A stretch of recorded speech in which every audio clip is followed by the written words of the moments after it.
Hello, and welcome back to our study of Peninei Halacha, the teachings of Rabbi May Shlita. We continue our learning midweek as we please ask everyone to daven for Chaylei Tzvagana Yisrael, for Shleim L'chol Petzuei Yisrael, the safe return of our hostages.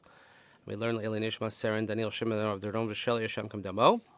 Picking up where we left off yesterday about someone who drinks or is under the influence of some sort of drugs or something like that alters one's being. So how do we approach davening? Amar Chachamim, Shashos Revias Yayin Nechshav Shasui.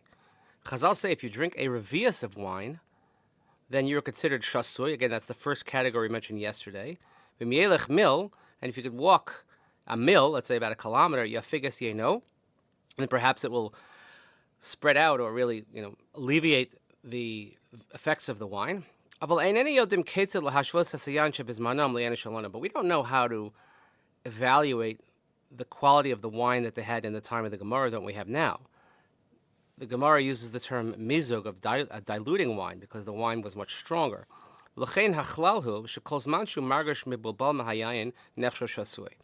So the principle is as follows. As long as you feel mibubal, you're mixed up, you're a little bit, again, not yourself, you're buzzed, and you're called shasui. When you feel that you're straight and clear in your thinking, then you're allowed to daven. Ladas Rama, according to the Rama and Shulchan Aruch, since over the course of the generations, our ability to concentrate during davening has decreased, then we're not as careful in this. And therefore, someone who's even a little bit under the influence is allowed to daven. Particularly if he davens with the help of a siddur, we're not worried that he's going to mess up or confuse his davening. And particularly we rely on this, let's say, if there is running out of time to daven, if the zman is coming. V'yesh mosifin, and some add,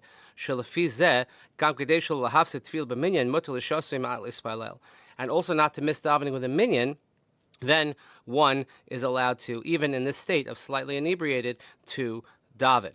Bepurim sheish mitzvahs lishtos, noagin lahaker l'shasei l'spala kadesh l'hafsir a minyan. So this is, of course, and practical, as we mentioned yesterday about Purim, people who have the mitzvah to drink on Purim, if they come and let's say they're going to come to the minyan after the Seudah, so we allow them to daven. It could happen also, let's say somebody has something to drink at a meal and you're going to go catch mincha or mincha on Shabbos, you have a long Shabbos lunch in the winter, whatever it might be, and you had something to drink.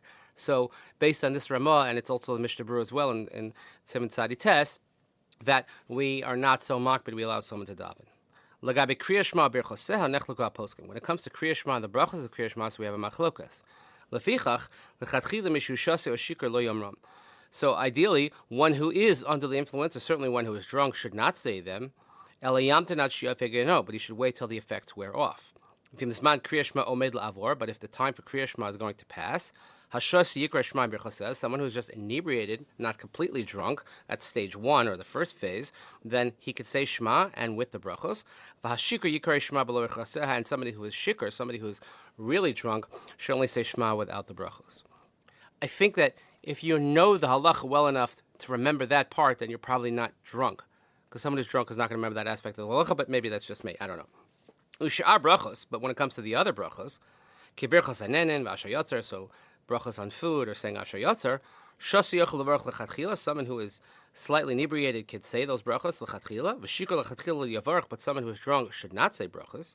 Aval brachos she'im hashikol yavarach yafsid yavarach, but if it's a bracha that he's going to miss out, if he doesn't say it now, then someone who is shikr, then he can make those brachos. Kagon im nishtaker b'sudaso, let's say somebody is eating a meal and becomes drunk during the meal, yavarach brachos hamazon, he should bench. V'chein im ispaneh yavarach asher yotzer, if he goes to the bathroom, he should say asher yotzer. If somebody gets so intoxicated to the level of lot, you want to look at Parshas Vayera for that story, and he has no idea what's going on, he's completely, they call it blackout. Nechshav keshota, he's considered in the category of a shota, who potter mikol mitzvahs, and he's exempt from all mitzvahs.